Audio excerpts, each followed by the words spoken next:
Ladies and gentlemen, we're going to get going in 1 minute.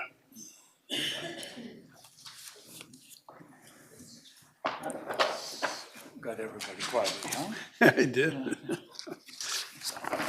Okay, I'm going to call the meeting of the Richmond City Council for Monday, March 10th, 2025 to order.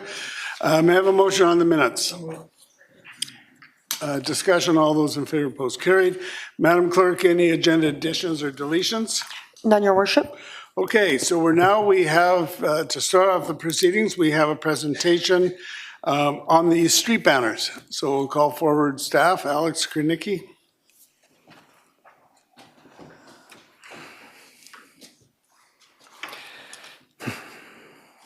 Good evening, Your Worship, members of council, and honored guests.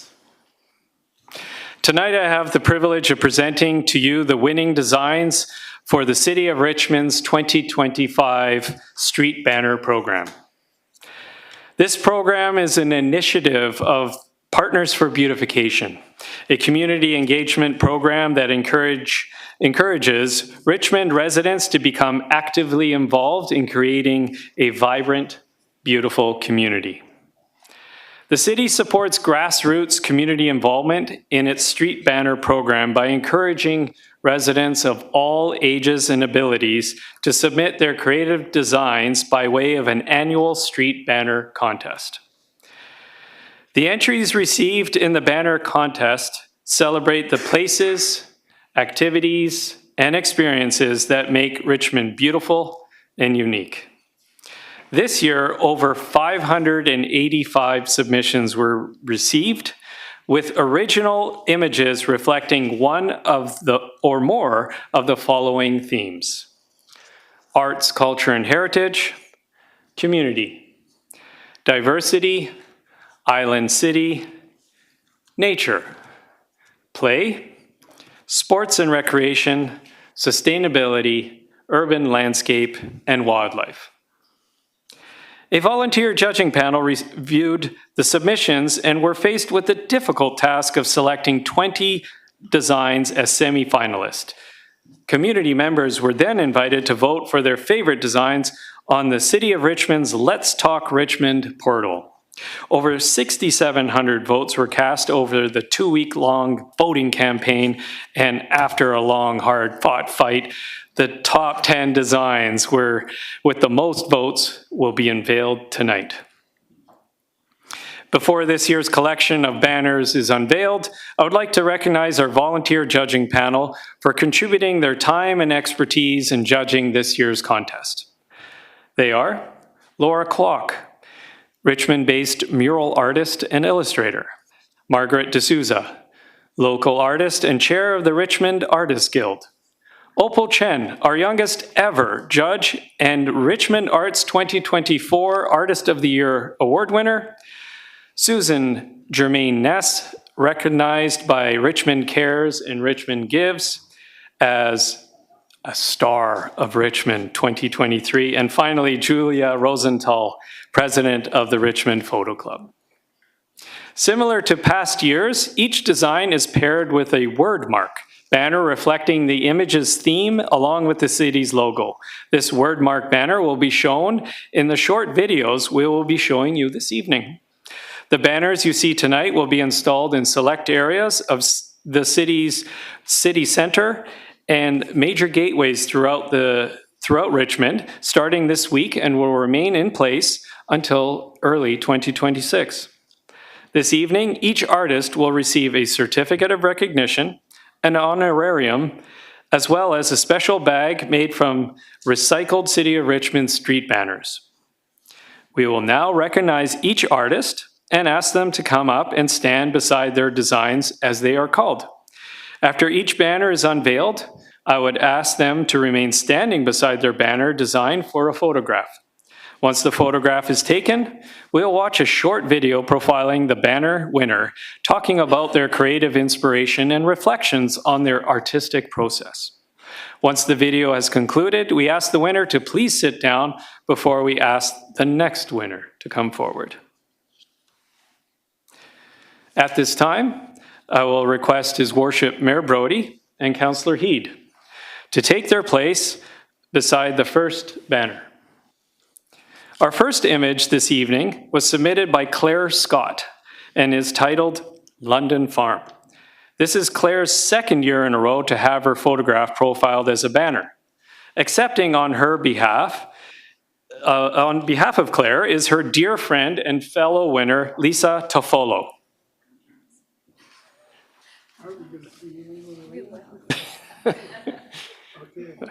Lisa, please unveil Claire's banner. All right.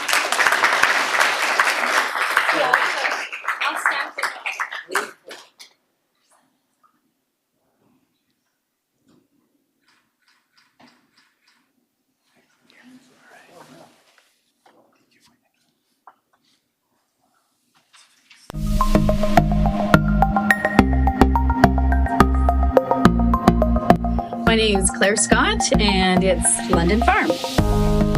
Of course, this is the entrance into London Farm, where it's a 4 acres of a heritage farm site, and it's a beautiful location, and it's great for people to come and just taste a little bit of the history and literally taste it when they have their nice tea time, and they make jams from local berries, and you can walk around the gardens and the chicken coops, and it's just a beautiful location and part of Richmond's history.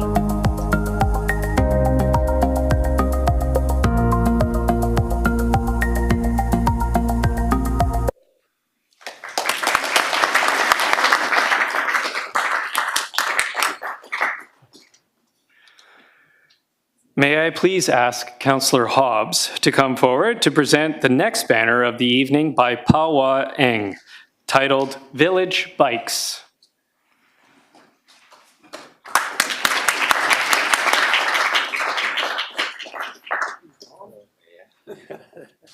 Congratulations, Pawa. Please unveil your banner.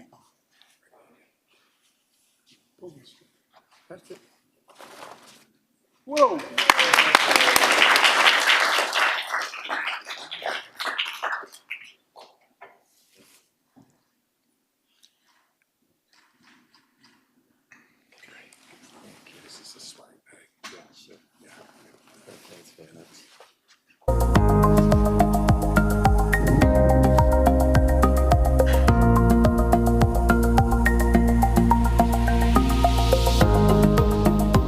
My name is Pawai, and the design title of my winning banner, it's called Village Hikes. Well, I have lived in Richmond for 19 years now, and there's so much to see in the Steveston community. And every time I go to Steveston, I have to see the village bikes, the storefronts, because it attracts me. I just like it very much. So one day I took some pictures of it, and one of them I submitted.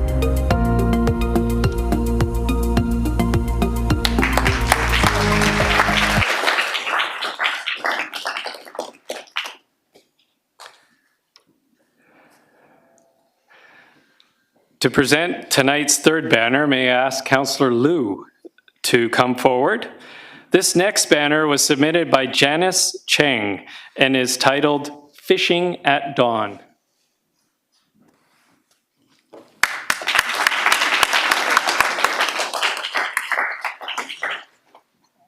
I'll let you pull it before I start. Congratulations. Okay. Congratulations, Janice. There you go. Nice.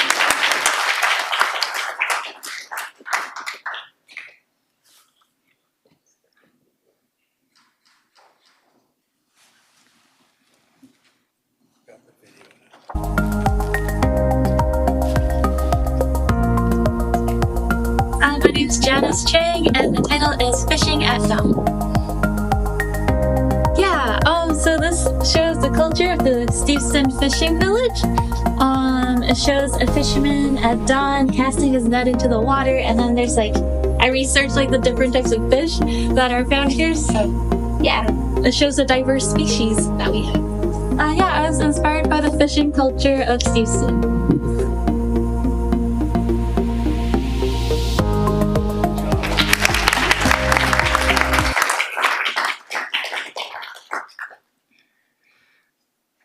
I would like to ask Councillor McNulty to come forward to assist in unveiling our next winning banner titled, "Even Though I Am Small, I Am Still Beautiful," submitted by Angela Yu. Accepting on behalf of Angela is her friend and former winner, Mr. Paul Leung.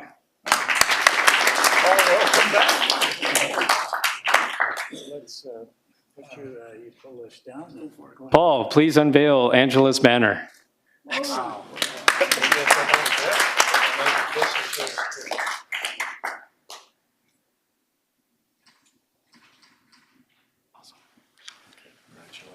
And then give her a very, very.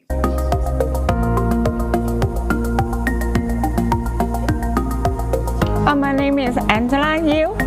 The title of my banner is called "Although I Am Small, I'm Still Beautiful." I'm talking about this now. One evening, I was in Aona Park, and that's the place I often go. And I always like to walk along the trail, and I see that tall glass along the trail. Snow photography is something I often do. I find snow is beautiful because the pattern on the shell, especially when the light shining through. So, and when I see it, the image, that's what I often enjoy. So I just took the photo.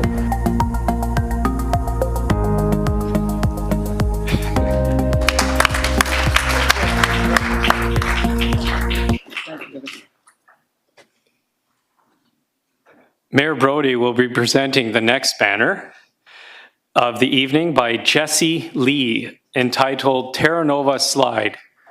Your Worship. Jesse?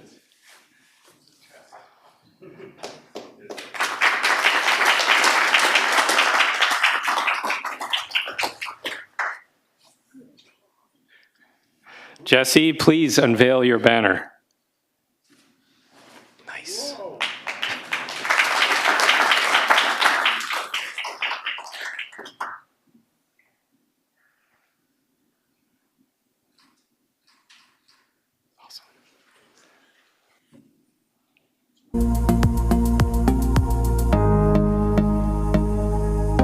My name is Jesse Lee, and the title of my artwork is Terra Nova Slide. I use warm colors because it brings many fun memories to me, and I made the sky orange and pink because that's one of my best memories when I was playing on the slide. When it's sunset and the sky turned beautifully pink. I also choose this angle from bottom to top because that's a child's perspective, and it brings many childhood memories to me.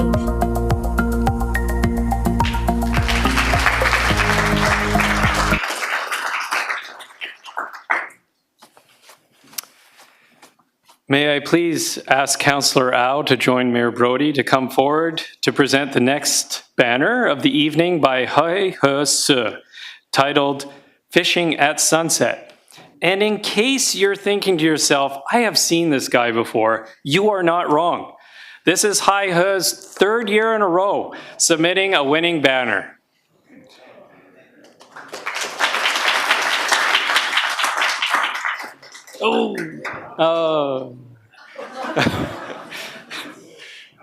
Nolan?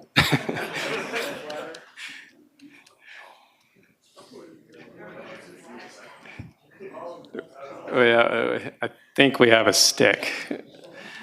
Barring that, we'll call the fire department.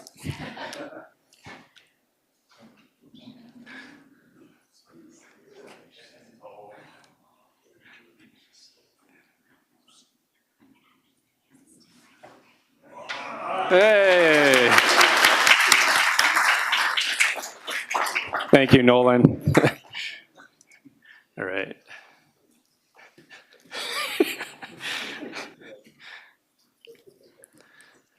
In the following video, we'll hear from Christine Lazar-Schuler describe Hai He's banner design. This next design is called Fishing at Sunset, and it's by Hei Hua Su. It shows a beautiful sunset at Gary Point Park featuring a man standing on a rock by the beach holding a fishing rod. His silhouette blends with the serenity of the water. The photographer was inspired by Gary Point Park, a beautiful park where people enjoy walking, jogging, and cycling all year. In summer, people kayak and fish along the beach, and when the weather's nice, families have picnics, fly kites, and enjoy beautiful sunsets. It's the perfect destination for people of all ages to spend a happy and relaxing day.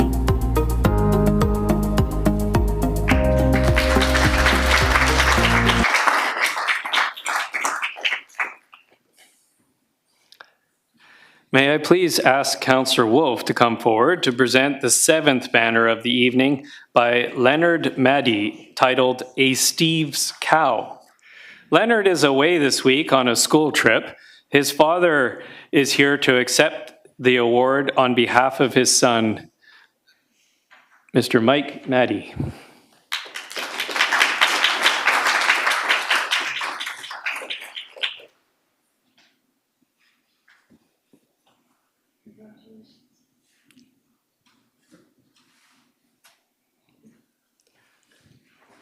Yes.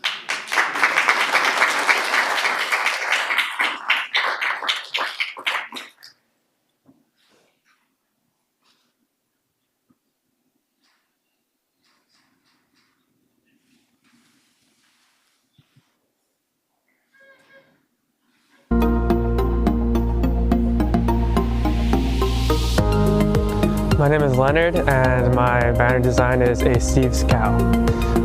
It is a young cow on Steve's farm in Steveston along the West Egg Trail. Steve's cows are a symbol of sustainability. It's a local business practice, and the cows appear to live full lives on the farm, on the marshlands, and they just enjoy the grass that's around them. What sparked my initial interest was really just the opportunity in the moment. It was like a sunny day after school, and I was just biking by and I saw a cow just lonely, just standing there, and I decided to use my telephoto lens that I got from my teacher. And when I aligned that photo with my camera lens, it was when I had a little realization that it also showcases the local businesses of the area, the sustainability in the area, and much more.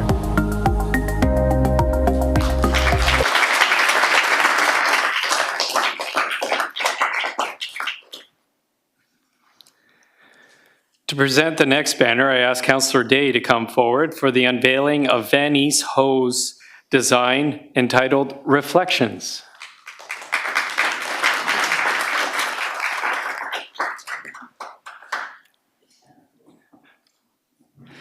Congratulations, Van East. Please unveil your banner.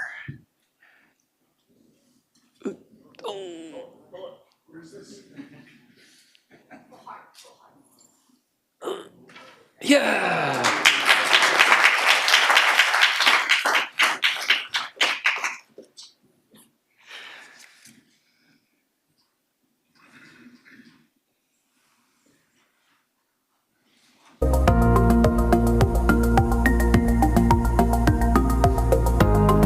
My name is Venice Ho, and the title of my banner design is called Reflections. My banner design was made to be very simple and highlight the iconic Richmond architecture. It's a recognizable place for many communities, and I think that my design can really showcase the architecture of Richmond. I was inspired by the beauty that we can find in simplicity, especially throughout our very connected community of Richmond. And I think that this really reflects how we can blend natural, simple lines with the modern architecture of Richmond.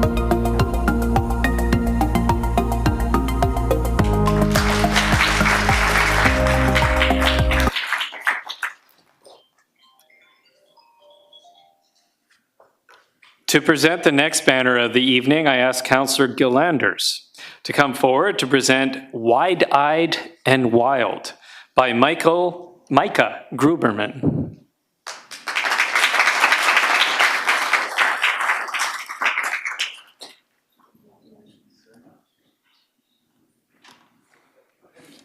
Congratulations, Micah. Excellent. Yes.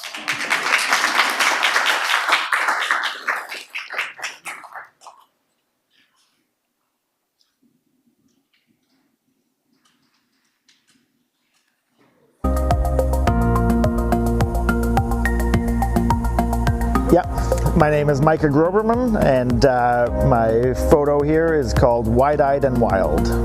This is a local BC barred owl that I came across on a walk in Richmond here, and it was just staring right at me, and couldn't believe it. It kind of took me by surprise, and I captured this photo, which I was quite happy with, and then went on my way.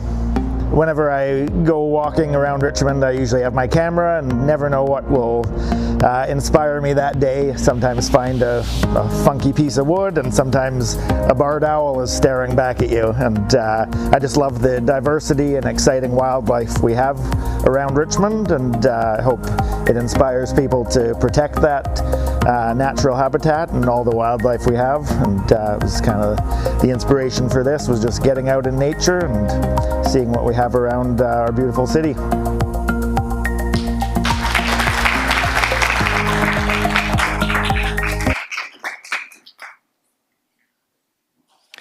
Mayor Brody will be presenting the final banner this evening by Elisa Tafolo, entitled Blue Hour on the Fraser. And yes, Lisa is also a past winner from last year's banner contest.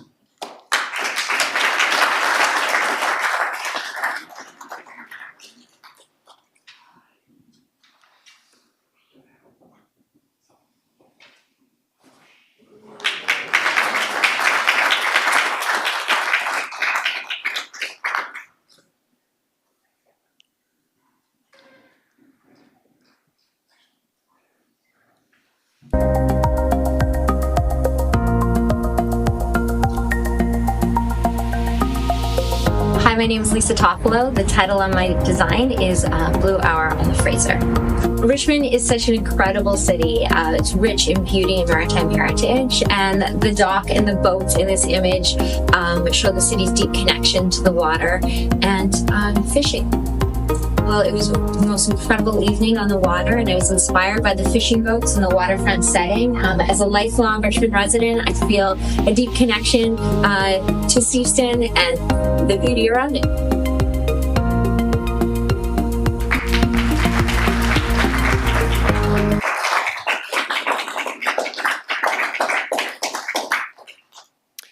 Ladies and gentlemen, we present to you your 2025 City of Richmond Street Banner Collection.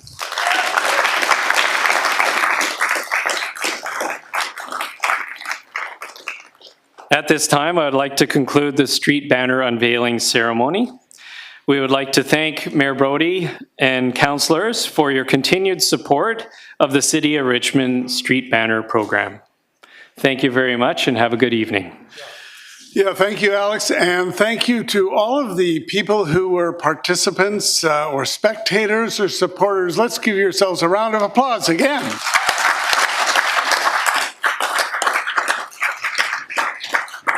Okay, so may I have a motion to resolve in a committee of the whole to hear delegations on agenda items? All those in favor? Any opposed? That is carried. Are there any parties here tonight who wish to delegate on items which are on the agenda? Just give it a sec, just. Anybody? Oh, was there somebody who wanted to delegate? All right, may I have a motion to rise and report? All those in favor, opposed, carried. Brings us to the consent agenda highlights. We have the receipt of the committee minutes, the Richmond Public Art Program 2024 annual highlights, and the Public Art Advisory Committee 2025 work plan, the arrival of the SV Titania painting loan request, the proposed South Dyke Trail enhancements around Crown packaging, the Burkeville Neighborhood Park renewal, the engagement results and the next steps. Then we have the Sewer Heat Recovery Central Energy Plant, the concept design, the 2024 update to the homelessness strategy, Bill 16, the request to extend the June 30th, 2025 deadline to existing bonus density zones. Then we have another one of these 2024 annual reports and 2025 work programs for the Richmond Accessibility Advisory Committee. We have the Senior Strategy Highlights Report for 2023-2024, the Food Security and Agricultural Advisory Committee's annual report and their work program, and also the application by Foursquare Gospel Church of Canada to extend the temporary commercial use permit at Unit 140, 11300 Number 5 Road to be further considered at the public hearing on April 22nd, 2025. May I have a motion to adopt those items by general consent? Moved and seconded. Councillor Heed.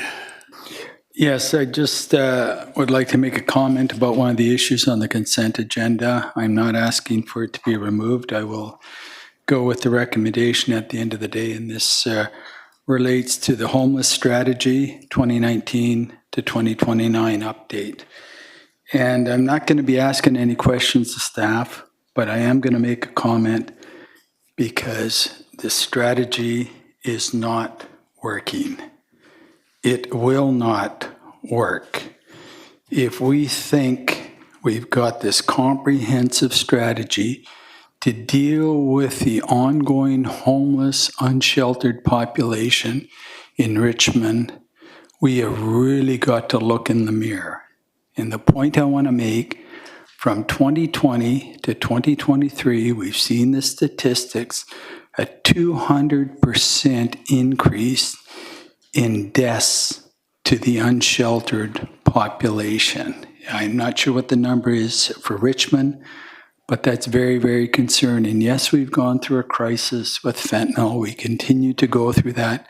We also continue to go through people that are unsheltered. Some of us around this table like to point the fingers at others and blame them, such as various levels of government. And they like to default to the fact that people just need to go somewhere else rather than bear any responsibility to correct this particular problem. If we want to get the will of the community to do more programs, more shelter, more housing navigation centers, we need to also show them we will address their severe concerns, such as having to deal with some of our social order problems related to drug use, mental health issues, and crimes. Yes, we need to deal with them. That's what's expected for us as a local government to ensure public safety within our community. We have an obligation to do that. So if we want the public to support us, we still have to deal with all of these other particular issues. We talk a lot about how much we spend on homelessness, but we also have a deep structural deficit in the state of thousands of units of affordable housing. And until we truly look at this, we come up with a modern, contemporary, progressive housing policy for our unsheltered population, and we deal with homelessness in a different way than this report describes, we will be spinning our wheels. We will continue down this path with little success. We'll continue to disappoint the taxpayers here in Richmond. We as a council are here for all of Richmond. We don't determine based on race, class, or socioeconomic condition of these individuals on whether we are going to deliver services or not. So I don't like our housing policy or strategy. It needs to be changed, and I'm hoping that we as a council going forward will come up with something at our local level that is going to deal with this chronic problem that the people of Richmond are suffering. Thank you. Okay, Councillor Hobbs. Thank you, and through the chair, just a comment on 3 items and a couple questions. First of all, the Burkeville Neighborhood Park situation, and we'll be past that. Was happy to see that make it into the budget. and I think it's going to be very unique. Burkeville is a little bit isolated on top of being a very unique location, so I'm really glad to see that going forward. And I was very impressed with the comprehensive consultation process that took place between the neighborhood and staff in making it happen. The second item I want to comment about is the sewer heat recovery plant. That's a major project. It's going to provide 70% of the energy needed in that area. The GHG reduction projection is significant, and we know that it's been achieved elsewhere with this type of facility, so that will happen. Just a couple questions on this one through you, the chair. The 9,750 tons, I'd just like staff, if they could, to provide a bit of a practical example of what that means, because it's just a big number. So I don't know if you have something that you can just relate that to. Through your worship to Councillor Hobbs, that is equivalent to taking approximately 3,000 gas engine vehicles off the road. Okay, thank you. And I know as this expands out, it's also fair to say that it's going to have an even larger impact as this technology expands out and gets connected to other energy districts. Is that fair to say? That's correct. Okay, thank you. And one other question on this topic is, eventually, this system will become effectively cash positive, or it will pay for itself. It'll be competitive in pricing to begin with, but can you just comment on how long that might take to get into that situation? Because it is a big expenditure to begin with, which is all covered, I might add. Through your worship to Councillor Hobbs. So this is a long-term project investment. It's like any other utility, water, sewer. At the moment, we have a projection model for 30 years. And as the equipment is recovered, we are making sure that customers have a levelized cost that make sure that their cost is always competitive with the conventional energy sources. At the same time, we make sure that there is no, so there is always positive business case long-term, like any other utility. Yeah, that's important. Thank you very much. The last one I'm going to comment on is the seniors and senior strategy. So this report it has some very specific things in it that I liked. It talked about bus stops and bus shelters. It talked about gardens and aging in place and that kind of thing. So it also clearly exemplifies that the Minaroo Centre for Active Living is being really well utilized by a lot of people, including our seniors. The one that jumped out at me in the report was the focus on youth and seniors and using technology to bridge the digital divide. And I thought that was interesting. So just a question for staff, if you could comment on basically what that means. To me, I thought it might mean enhanced communication. I thought it might be a way to connect seniors with youth in a way to, diminish the isolation that some seniors are feeling in society. So I thought you might be able to briefly describe it, or maybe it's just lessons on how to use technology. I don't know. Through your worship to Councillor Hobbs, the digital divide refers to a gap in access or ability to use technology. And so due to a lack of skills or maybe resources to use modern technologies, some seniors may face barriers. This could mean barriers to accessing services or opportunities for programs, or even just to remain connected to family and friends. So throughout 2023 and 2024, the various programs that were offered, many of them were intergenerational, and they were providing either access to technology, so seniors could come in and use the technology, or bring their own devices in, and youth volunteers, or in some cases, programs were run by senior peer-to-peer volunteers or instructors to guide seniors through how to use the technology and access to emails, apps, and more. And so the intent of the programs was to also foster social connections. And many of them were also offered in different languages. Oh, wow. Well, that's really good. And it did jump out, but there's many very tangible things in this report. So thank you for that. Sounds like I should maybe sign up for the technology lesson, but thank you. Councillor Day. Thank you very much, Mayor Brody. We have a lovely painting. It's item number 8 on the agenda, the Titania, and we're actually loaning it out to another, I believe it was Victoria Museum, and I'm really happy to see this painting being loaned out. This is a humongous part of Richmond's history, and it's too good to just be seen by people here in City Hall, so I'm happy that staff were able to set that up. Item number 9 is the Pro South Dake Trail around Crown Packaging. Anybody who's ridden their bike around Crown Packaging knows what a gridlock it is and how there's choke points, so widening that trail will make it much safer.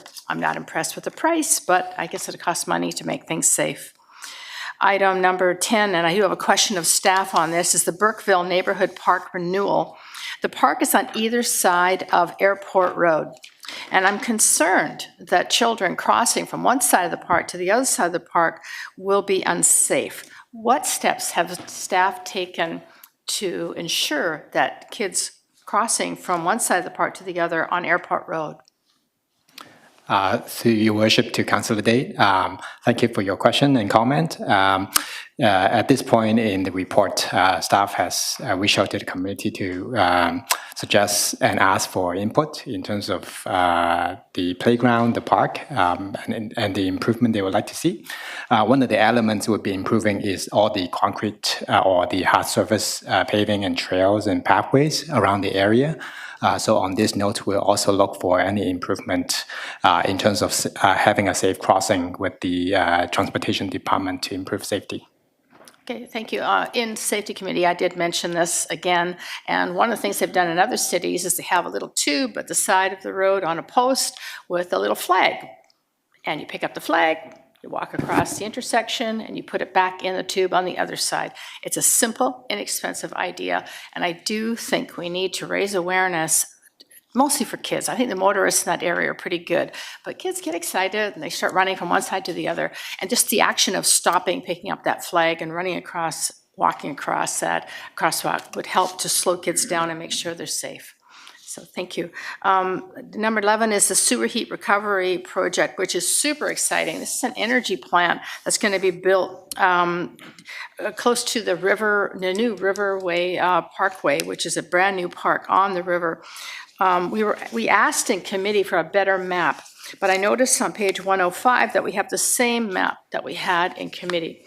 And what I'm concerned with is that, and Mayor Brody brought this up in committee, that we're worried that the sewer the sewer heat recovery plant is going to cut off a significant portion of the park. So I would hope that maybe staff could provide a more detailed map. I'm talking about the one on 105, which in my mind... Yeah. There was a separate memo that has been circulated to council dated March 5th, and it is similar but better. So maybe we could have that added to the minutes of this meeting. Sure. So that public would know. Yep. Number 12 on the list is the homeless strategy. I also am very disappointed that we're not doing more as a city. When the city of Richmond was asked to build low barrier housing at Alderbridge and Smith Road, we were led to believe by the province that this was transitional, that people would go in there straight off the street, get the help that they need, and then move on to the next level of housing. That has not happened. People have been living in this low barrier housing now for 7 years, some of them. And I would hope that the province and the federal government would step up and make sure that we have the next level of housing for people who have managed to go into recovery and become a healthier person so they can move on with the rest of their lives and not be stuck, which is what I've heard from people who live in the temporary modular housing, is that we've got nowhere to go to from here. And it feels like people are being victimized all over again. So while this strategy deals with what the city can do, ultimately, we need the province and the federal government to step up and do their part. Item number 13 is the extension to the housing bonus zones. You know, the city's doing everything we can to balance redevelopment and housing. And I'm happy that we're asking the ministry to ask for more time to December 31st, 2026, so we can work with the rules that were put in place. And the last thing I want to speak to is item number 15, which is a senior strategy. You know, I happen to be the liaison to the Seniors Advisory Committee, and there's hundreds of decades of people with experience. And this council and staff don't ask them often enough for their advice. And I highly recommend that we do more of that in the future. Thank you very much. Councillor Wolf. Thank you, Your Worship. I'll just be speaking on 4 items. I'll be in support of everything on the consent agenda tonight. I'll speak first on item number 9, adding a little bit to the South Dyke enhancement around Crown packaging.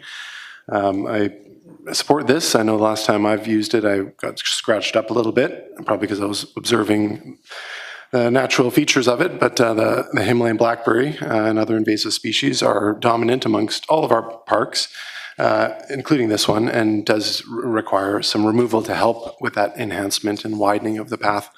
And I approve all the other aspects of it, which does infringe on some of the riparian areas, like the drainage ditches and such along the way. And there will be a few trees impacted, but thankfully not the most significant ones along this route.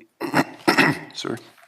Next one, item number 10, the Burkeville Neighborhood Park Renewal. I'll just add that we did hear it from staff that they went to the residents who will be closest to the pickleball and they approved it along with all the noise that will come with that. So that's been approved. That's great. Item number 11, the sewer heat recovery energy plant concept design. I just wanted to highlight some things that weren't mentioned yet. That's such as the building will have an overhang on both sides, providing kind of space for gathering and perhaps performances within the park. And the building will also have accessible green roof and accessible washroom facility for the public to use within the building, which I think is great to kind of put that all in one. And then the last item I'll speak to is item number 12, the homelessness strategy update. And I'll speak more positively towards it. I think this is an update. I was on council when we approved this 10-year strategy. It's not the best it could be, but I think it's definitely making strides towards achieving the 5 strategic directions, which I'll just read out here and then comment a bit further. So it involves preventing pathways into homelessness, supporting residents who are experiencing homelessness, providing pathways out of homelessness, fostering collaboration, community building among community partners, and 5, communicate, research, and monitor homelessness. We have hired recently 2 outreach workers, 3 out of the 4 bylaw staff to support with this. Council have had opportunities to hire more outreach workers and a coordinator for them. It was denied. We've had opportunity to hold some developments to be a bit more accountable to the community they're building in and profiting in, that they build more units that support the diversity of Richmond and not just a major type of clientele. So I think we've had some opportunities to make this strategy more successful. I know it's just an update and we can always do more things each year of the strategy, and I look forward to us having a more positive relationship with other levels of government going forward, because it's not all on us, but we definitely can do more. And I think getting our alignment on the strategies and priorities, I think I have hope that we will be able to support the residents who find themselves in the, as is mentioned in this report, homeless that is rare, brief, and non-reoccurring. And I think that's what we need to strive to provide for our residents, because this problem, it will not be going away anytime soon. And it's something we need to always keep a closer watch on. So thank you. I'll be in support of everything on the consent agenda. Councillor Howe. Your Worship, tonight I'm going to comment on 2 items and ask some questions. The first one is about item 11, the sewer heat recovery central energy plan. I want to ask staff, yes, I support this 100%, but can staff explain the technology behind this plan to people who are not technical, just like me? So how does it work?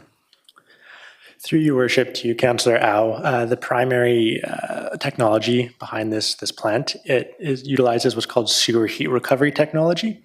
So there is a trunk sewer that contains sewage from Metro Vancouver, and we are going to be diverting sewage from that line into the facility, and then using heat that's contained in the sewage, extracting heat from that as a thermal energy source, and then routing the sewage back to that trunk sewer. And so we're effectively just utilizing heat that would otherwise be sent straight to the wastewater treatment facility. And so it's a renewable energy source that provides space heating and domestic hot water heating to developments instead of using natural gas boilers or something that emits more greenhouse gas emissions.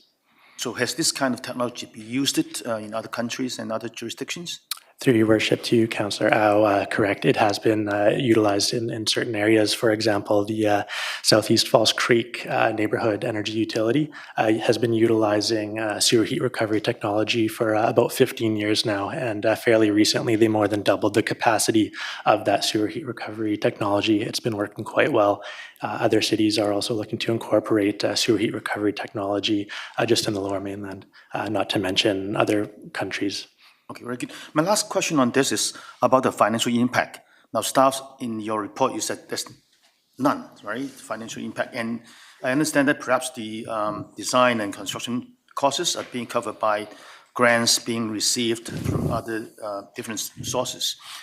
Now, would that be enough?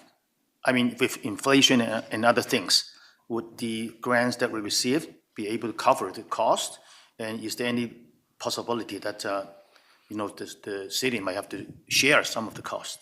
Through your worship to you, Councillor Au, this project is delivered in accordance with the council-endorsed City Centre DEU project and financing agreement amongst LIC, Corix, and the Canada Infrastructure Bank. So the costs that are in excess of what would be covered through those grants and through the Metro Vancouver board-endorsed funding would be covered through very low-interest financing from the Canada Infrastructure Bank.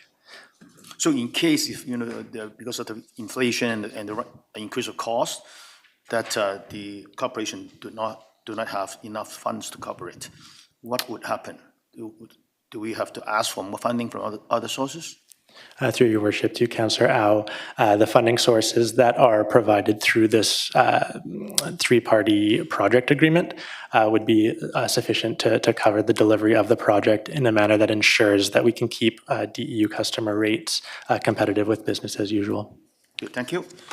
My other questions and comments on the senior strategy highlights reports. Now, I'm very delighted that we have made much progress in providing services to the seniors. And because of my background, I'm paying special attention to the mental wellness of the seniors.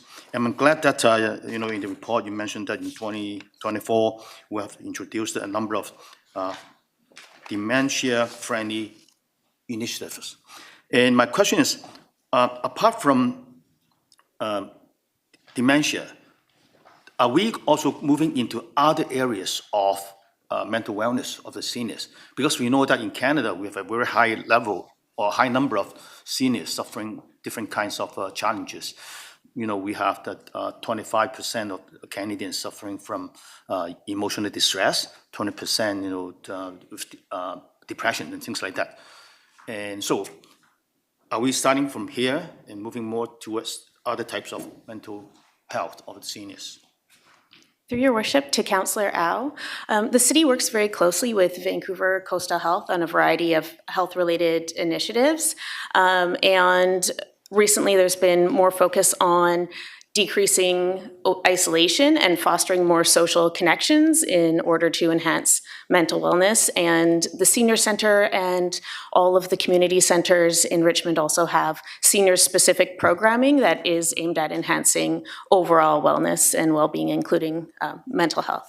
It's good. I also want to commend staff that you're moving, trying to break the isolation of the seniors. I think this is very important, and we know that at least 30% of the seniors may suffer from social isolation. So I think I'm glad that we are also working on it. So with that, Your Worship, I'm going to support everything on the consent agenda. Thank you. Councillor McNulty.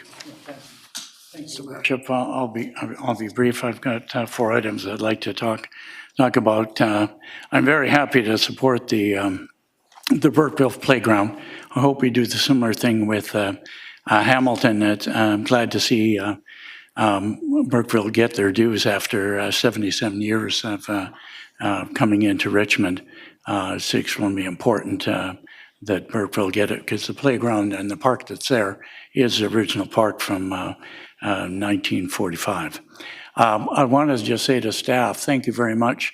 This particular report was very comprehensive.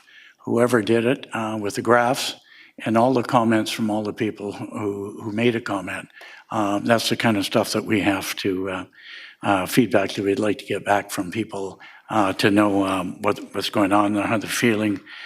And the feelings, and it was interesting, they even accepted pickleball, so it doesn't make any noise. It was very good on that. But anyhow, I'm very happy we're putting efforts into it. They well deserve it. I want to just thank the people for the Food Security and Agricultural Committee and their work plan. I'd like to see them come out stronger and say, don't just buy Canada, but buy Richmond. We think when we have agricultural food, there needs to be, I'd like to see them take a stronger stance in terms of the work plan in food security. I think it's important. We got a sharing farm. We're not just a cranberry blueberry community. We grow a lot of other stuff here, and I think it's very important. But on our page 204, number 3, exploring opportunities to raise public awareness. I would hope that they could come up with a strategy and also look at reclaiming farmland or land back from the various components of Richmond to be farmed, and how to make it easier for farmers and encourage farming. I think that would be part of their mandate, and I would hope that they would do that. I do want to echo the comments on mental wellness with regard to the seniors and isolationism. A lot of groups work on isolationism. We can't do enough. We have to accept the fact now that 40% of Richmond's population are seniors, and is growing rapidly. And I think we're going to reach our targets long before 2036. And I think, as we know, that social and isolation and social isolation leads to mental illness and mental, we'll call it mental wellness for the moment. But with regard to the seniors, I thought the comments, Your Worship, and I'll finish with this, on page 168 from the seniors and accessibility of Richmond. And when we talk about accessibility, we're talking about everybody, not just seniors, not in the very nature of the word accessibility. But we have input in such that we've upgraded 46 bus stops, and we have 20 new bus shelters, audible pedestrian signals at intersections, which including verbal wayfinding, audible tolls, and braille features. And our accessibility committee commends Richmond for being a leader. We're a leader in Canada on that one. And so if the taxpayers wondering where their money went, this is money well spent in this area. And the committee itself will tell you that other cities do not have the capability that we do for these issues. And 67 LED street name signs installed with overall visibility and legible street names. So, Worship, we asked the seniors to give us more as it was, and to be talking about these things and how we can continue to enhance what they've already given us. Thank you. Councillor Liu. Thank you, Worship. I too will be supporting everything on tonight's consent agenda. A couple things I'd like to talk about. Number 8, the arrival of the Titania. I understand it's going to the Maritime Museum in Victoria, and I saw in the minutes that we're looking for staff is looking for a replacement while it's out. And I'm just wondering if we're also going to have a board with some information on where it is located and why, because I think it might encourage other people who appreciate that kind of art to go and visit it if they're in Victoria, to go and check out the Maritime Museum in Victoria. Number 12, our homelessness strategy.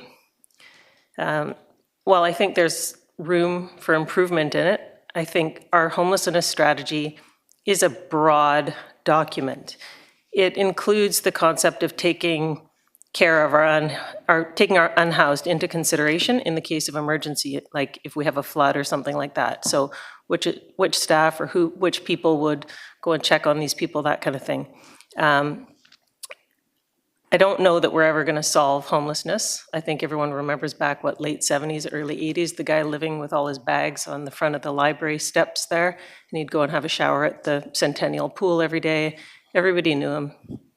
He was, I don't know, I think he was protesting that his wife had left him or something, but we all know that guy that sat out, right? You're nodding, you know the guy. So I don't know that we're going to solve it completely, but there are some positive things in our homelessness strategy. Last year, 77 people became no longer unhoused. They either were found homes, they entered rehab, or they were able to return to their families. There were 19 complex homeless files, 16 of whom either moved on to other forms of shelter or housing, or moved to other areas. Our staff outreach, our bylaws, and our managers know many of the people by name. And, we have the Pathways project that's coming online in shortly, or as shortly as can be. Unfortunately, I think it ended up in a comedy of errors between the provincial funding sources and everything else. It was getting moved around from desk to desk and problems happened, but we're looking to make some improvements. And I think this report actually shows that we have made some improvements. There's obviously work to be done. There's work to be done with many things. There are some positive things that are also possible and opportunities, especially for developers, whether it's building housing or even just working with the Division of Family Practice to build out office space for doctors, because it's hard for young doctors to retrofit doctor space so that they can treat people. If we prevent people from falling through the cracks in the first place, because if everyone in Richmond could have a family doctor, that would make a big difference to a lot of people, I think. So I think there's lots of opportunities for lots of things. And I think we don't just throw the baby out with the bathwater. There are positive things in this homelessness strategy. And the last thing I want to talk about is the extension of the Four Square Gospel. They have a temporary use permit right now, and so we're not going to down-zone their property to make it assembly. So we just keep giving them a temporary use permit to allow them to have their, essentially, church activities, meeting activities to happen where they're doing it, which is currently on, I believe it's industrial land, if I'm not mistaken. So this has come forward before us in the past. It'll probably come forward again unless they find a new place. So if someone else would like to host the Four Square Gospel, they can. But in the meantime, we'll just keep allowing them their temporary use permit. Thank you. All right, I'm going to call the question then on the consent agenda. All those in favor? Any opposed? That is carried. Brings us to public announcements and events. We just have 3 of them tonight.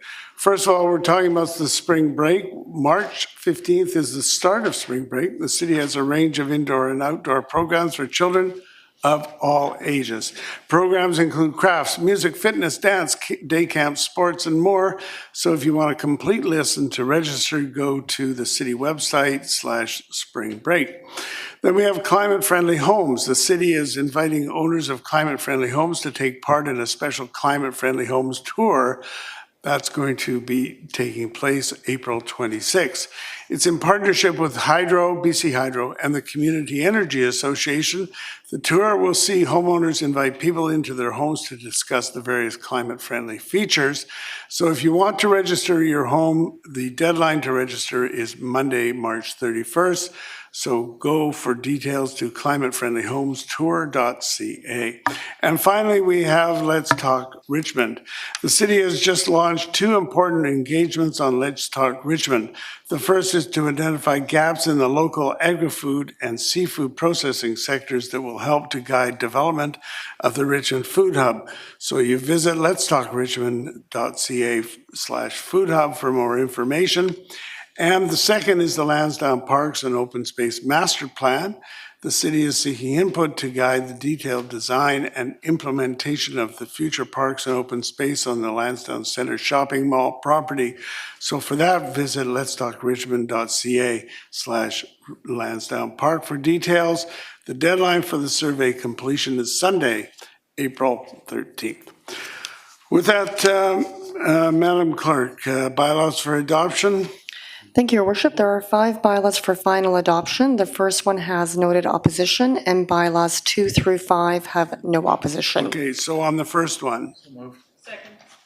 Moved and seconded. All those in favor? Any opposed? That's carried with Councilors Galander and Wolf opposed. And on the other 3? Moved and seconded. Discussion. All those in favor? Any opposed? That is carried. No. We've got, now we've got Development Permit Panel. Madam Clerk. Thank you, Your Worship. There are 2 recommendations for council. Number 1, that the minutes of the Development Permit Panel meeting held on February 12, 2025, and the Chair's report for the Development Permit Panel meetings held on November 14, 2024, February 12, 2025, and January 29, 2025 be received for information. And number 2, that the recommendations of the panel to authorize the issuance of a development permit for 9311-9331 Ferndale Road, a development permit for the property at 7491 Number 1 Road, and a development permit for the property at 9511 Granville Avenue be endorsed and the permit so issued. So that's moved and seconded. Any discussion? All those in favor? Any opposed? That is carried. Someone move adjournment. Thank you. We're now adjourned.